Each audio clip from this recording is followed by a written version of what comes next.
De volta com o nosso programa Tudo Posso e eu vou propor uma imagem para você.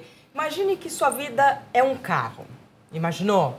Ele saiu da fábrica novinho, 0 quilômetros.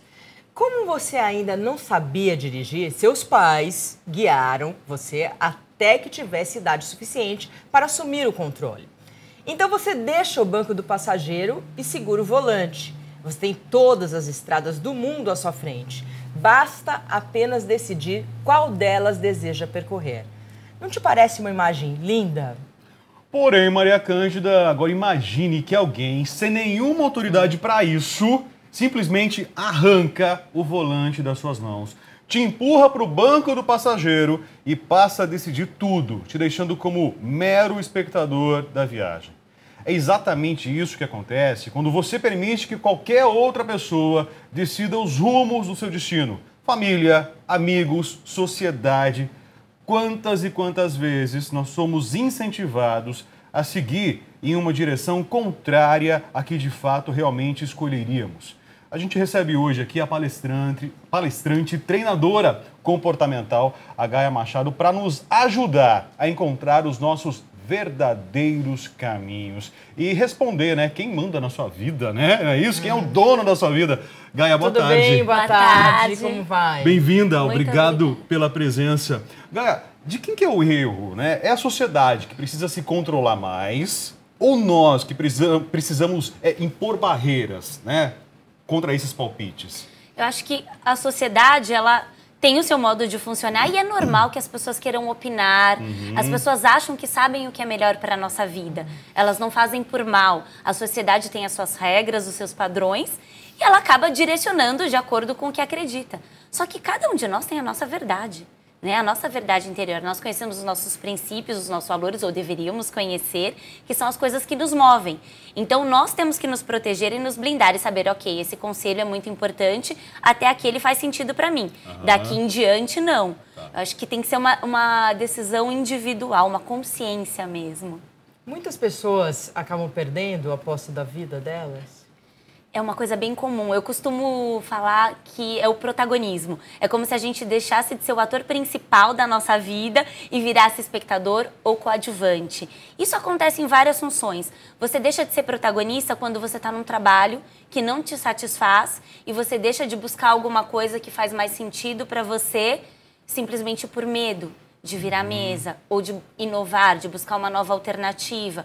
Ou quando você aceita um relacionamento abusivo, você permite que outra pessoa imponha opinião diante da sua por dificuldade de se expressar ou por receio de perder aquela relação. Você deixa de ser protagonista e você passa a ser coadjuvante da sua vida, porque você não vive como você quer, né? É um certo conformismo, é isso? Você se conforma com aquela realidade?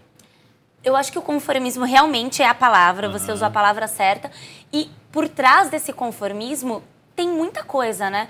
Tem um pouco de falta de autoconhecimento. Quando a gente não se conhece, a gente não sabe o que nos move, nós acabamos achando que esse é o melhor pra gente, sem saber que existe alguma coisa que incomoda ali e que não tá fazendo sentido na nossa vida. O medo é uma coisa que afeta muito a nossa vida. Então, o medo de errar. Ah, no passado eu já tentei mudar a situação e não deu certo, então agora eu não vou mexer mais em nada, porque eu tenho medo que isso aconteça novamente. Ou, como eu vou viver a minha vida sem essa pessoa? Eu tenho medo de não conseguir sozinho. E aí, você acaba se adaptando e aceitando uma situação que não te faz feliz e que vai trazer uma série de transtornos a curto, médio e longo prazo. E como dar a volta por cima? Existem várias alternativas, essa é a parte que eu mais gosto. Existem várias alternativas. Eu começo falando para nós esquecermos o passado. Como assim esquecer o passado? Lógico, o passado faz parte do que nós vivemos. Tudo que nós caminhamos até aqui nos constitui. É o que nós somos. Sim. Só que o que acontece é que a maioria das pessoas... Para pensar, ver se você já viram alguma situação assim. Ou vive olhando para o passado e se lamentando. E aí eu costumo dizer que depressão é excesso de passado. É o passado rondando a nossa vida. Ou vive ansioso, excesso de futuro. A ansiedade é um excesso de futuro. Então, como a gente lidar com o que nos aconteceu no passado para que ele faça parte da nossa história, mas que ele não afete a nossa vida hoje? Primeiro é ressignificar as coisas que não foram boas. Todo mundo teve alguma coisa que não fez sentido na vida no passado. Alguma mágoa, alguma coisa que não saiu como gostaria. E aí eu sugiro o perdão. Aí você vai me falar, Gaia, como é que eu vou perdoar aquela pessoa que fez aquilo comigo? Você tá louca? Perdoar não significa que você concorda com o que a pessoa fez com você. Significa que você se desprende daquilo que ela te fez e se permite caminhar, se afastar disso e caminhar sem essa mágoa. E eu sou jornalista por formação, e o que é a mágoa? Mágoa é uma má água, que é uma água suja e fedida que fica embolorando a sua vida. Então você tira essa água suja e fedida de dentro de você e se permite caminhar. E aí, ok, tá bom, Gaia, assim faz sentido, consigo perdoar o outro. Só que nós temos um grande erro, nós não perdoamos a nós mesmos. Nossa, mas aquilo que eu fiz, como que eu fui capaz de agir daquela maneira? E aí eu pego um recurso da programação neurolinguística, que é uma das prerrogativas que fala que nós fazemos o melhor que nós podemos com as ferramentas que nós temos no momento. Então faz sentido você olhar e falar assim, com o que eu sabia, com o que eu tinha, eu fiz o melhor que eu pude naquela situação. Era o que eu conseguia fazer naquele momento. Hoje eu sei mais, hoje eu faria diferente. Então você se perdoa, porque você fez o melhor que você pôde e traz essa lição para aprender e fazer diferente. Tá, Gaia, mas tem uma situação que me inquieta, me incomoda, né? Muitos pais, por exemplo, querem que o adolescente siga uma determinada profissão, né? Que dê continuidade à carreira de advogado, que perpetua as gerações na família e fala, você vai ser advogado, você vai ser advogada. E parece que aquele filho, aquela filha não tem escolha. Até porque ele vive naquele guarda-chuva, vive naquela casa, uma dependência financeira, uma dependência total. Como que esse adolescente ele vai se desprender disso? São dois lados, né? O lado dos pais, que não estão enxergando a individualidade do filho e não estão permitindo que ele escolha o seu caminho. E o lado do filho, que tem toda essa dependência e que precisa realmente tomar posse. É muito complicado dar uma fórmula perfeita, porque cada caso é um caso. Concordo. E cada um sabe como funciona a sua família. Mas eu acredito que esse adolescente, ele pode virar para os pais e propor uma conversa franca. E quando a gente honra e respeita a opinião do outro, fica mais fácil para ele nos ouvir. Tem um autor americano, e eu me esqueci o nome dele, vou ficar devendo, mas ele é de Harvard, ele dirige um departamento de negociação de Harvard e ele media conflitos no mundo inteiro. E aí ele fala do poder do não positivo. O que é o não positivo? É quando você fala não para outra pessoa, não porque você está indo contra ela, mas porque você está defendendo um interesse seu. Então eu posso virar e falar assim, mãe, pai, eu entendo que vocês me amam e vocês querem o melhor para mim. Pai, eu sei que você construiu a sua carreira de advogado e você sabe que isso foi bem sucedido e graças a isso você conseguiu me sustentar, me criar e me dar essa oportunidade. Mãe, eu sei que você é médica e você sabe que a medicina é uma carreira maravilhosa. E eu honro e respeito tudo isso que vocês construíram. Eu entendo que a minha vocação é, sei lá, para o jornalismo. E eu não estou me desfazendo da carreira de vocês, mas eu sinto que eu jamais seria um advogado tão brilhante quanto o senhor, ou uma médica tão maravilhosa quanto a senhora. E eu acredito que como jornalista eu posso fazer diferença na vida das pessoas. Eu posso usar a minha profissão para fazer tal e tal e tal. Então você fala um não positivo, onde você honra e respeita a opinião do outro, mas você não abre mão do que é importante para você. Talvez, e eu digo talvez porque cada história é uma história, seja um caminho. Qual a importância da terapia nessa mudança? Você já citou, mas queria que você adentrasse mais. Eu não sou psicóloga, eu faço doutorado em psicologia e sou especialista em desenvolvimento humano e psicologia positiva. Eu costumo dar alternativas além da terapia. Existem casos em que a terapia ela é muito importante. Quando eu falo de ansiedade, por exemplo, tem gente que sofre de ansiedade crônica. Ansiedade crônica precisa de remédio, precisa de terapia, precisa de uma série de coisas. Mas existem muitos caminhos e hoje o desenvolvimento humano, o coaching, eles já oferecem ferramentas que você pode se conhecer melhor e buscar alternativas sem que você precise buscar e mergulhar num processo terapêutico muito profundo. Você pode fazer testes de autoconhecimento, você pode entender o que é importante para você e buscar esses caminhos. A terapia ele é um processo que é longo. Né? O processo terapêutico ele pode durar a vida inteira. Às vezes você precisa de soluções mais rápidas. Então, de repente, um processo de coaching onde você faz ferramentas de autoconhecimento, você decide, eu tive um processo, por exemplo, com uma coach que ela estava em dúvida sobre a carreira. Então, você vai lá, naquele exato ponto, você começa a diagnosticar o que você gosta, o que é importante para você, quais são os seus valores, o que você quer entregar para a sociedade. A partir daí, você soluciona aquele ponto, sem precisar passar por um processo onde você vai investigar a sua vida inteira. Entendi. Existem pessoas que querem recomeçar mesmo aos seus 80, 70 anos de idade. Isso é possível, Gaia? Você acredita possível nisso? E é maravilhoso, eu acredito. Quando eu falo para você esquecer o passado, eu também falo para você construir o seu futuro. Porque amanhã, quando chegar, vai ser o quê? Amanhã, quando chegar, vai ser hoje. Vai ser hoje, exatamente. Então, você constrói a sua vida hoje. Às vezes a gente fica tão preocupado, mas o que vai acontecer semana que vem, mês que vem, ano que vem? E eu construo a minha vida hoje. Eu estou construindo a minha vida hoje, Sandra. Mas isso é viver sem pensar no amanhã? Não, é vivendo pensando amanhã. Porque o que você quer para sua vida amanhã? Então, amanhã, uma pessoa de 70 anos que quer uma nova carreira, uma nova profissão. Você pode falar assim, mas não faz sentido você fazer uma faculdade agora, aos 70 anos. Por que não? Hoje, nós não sabemos a nossa vida, nós temos uma qualidade de vida e uma longevidade cada vez maior. Isso é fato. Estudar sobre isso hoje vai te fazer feliz? E se você conseguir se formar daqui 5 anos, isso vai te realizar? Se você trabalhar 1 ano nessa nova área, isso vai te fazer feliz? O que vai te fazer feliz hoje? Você constrói o seu futuro, você pode mudar a qualquer momento a direção da sua vida. E às vezes o que acontece é que as pessoas têm medo da mudança. Elas acham que o sonho é grande demais, que a meta é grande demais, e aí elas não sabem por onde começar. E aí eu convido a dar um pequeno passo. A gente tem o nosso cérebro límbico, e lá no passado, né, quando nós éramos homens da caverna, nós precisávamos ficar atentos aos perigos dos grandes animais selvagens. Se acontecia alguma coisa, a gente travava, o nosso cérebro parava tudo que a gente estava fazendo, ou para lutar contra o animal selvagem, ou para fugir. E o nosso cérebro límbico, ele trouxe esse funcionamento desde então. E hoje a gente não tem os grandes animais selvagens, mas a gente tem as coisas que nos assustam. Então, quando aparece uma coisa que te assusta muito, uma meta, um sonho que parece grande demais, ele te trava. Ele faz você lutar ou fugir.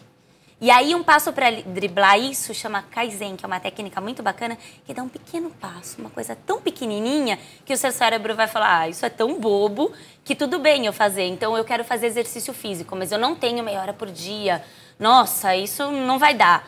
E aí tem um caso que um autor de livro de Kaizen, um especialista americano, ele conta que mudou a vida de uma pessoa. Ele era uma mãe solteira que trabalhava fora, criava os filhos e não tinha tempo para fazer exercício, a saúde dela estava prejudicada. Ele falou, você pode caminhar 1 minuto por dia na frente da televisão? Enquanto você assiste televisão, olha lá, 1 minuto por dia na frente da televisão, eu posso. E aí ela começou a fazer. E ela gostou. E depois de um tempo, ela falou, doutor, posso fazer 5? E aí ela começou a fazer e deu certo. E ela entendeu que com pequenos passos, aquele medo do tipo, eu não tenho tempo, isso vai ser impossível, foi sumindo. São barreiras que a própria pessoa acaba impondo para a vida. Sim. Né? E que impede de realizar. Né? Gaia, hoje as pessoas se expõem demais. Né? Redes sociais, né? Vai para o Facebook, vai para o Instagram, coloca tudo da sua vida. E eu acredito que quem se expõe também abre janela, abre caminho para palpites. Sim. Não é isso? Sim. Se expor demais, então, faz mal nessa situação? Vou dar opinião profissional e opinião pessoal. Eu sou professora universitária e eu costumo falar para os meus amigos que rede social não é terapia.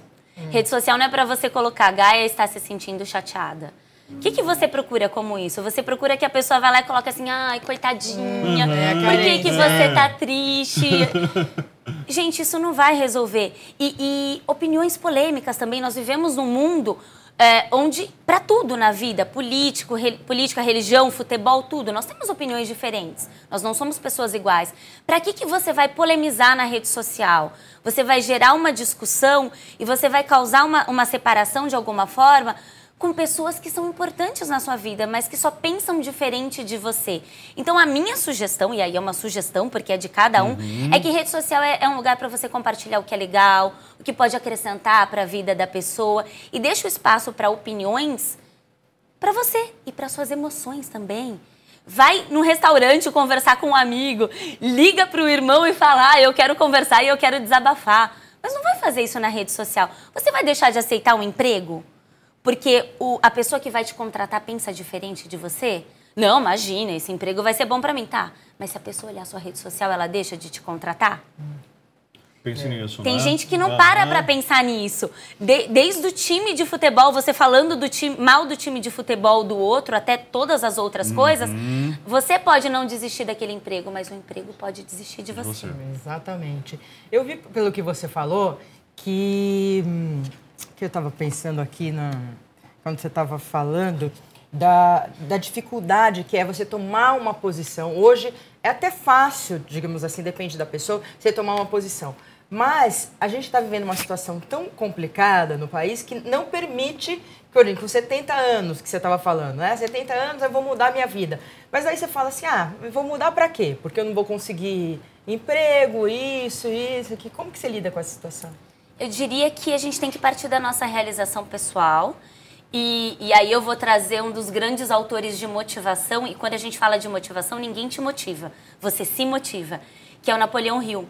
O Napoleão Hill, ele tem a filosofia do sucesso, eu recomendo todo mundo a procurar na internet, que ele fala que se você pensa que é um derrotado, você será derrotado. E que se você não acreditar infalivelmente, a vitória não vai sorrir para você. Então, assim, faz sentido para você hoje? Vai te deixar mais realizado? Ainda que você não saiba se você vai conseguir um emprego ou uma colocação, isso vai te fazer feliz hoje? Você vai sentir que você está construindo a sua vida da forma como você quer?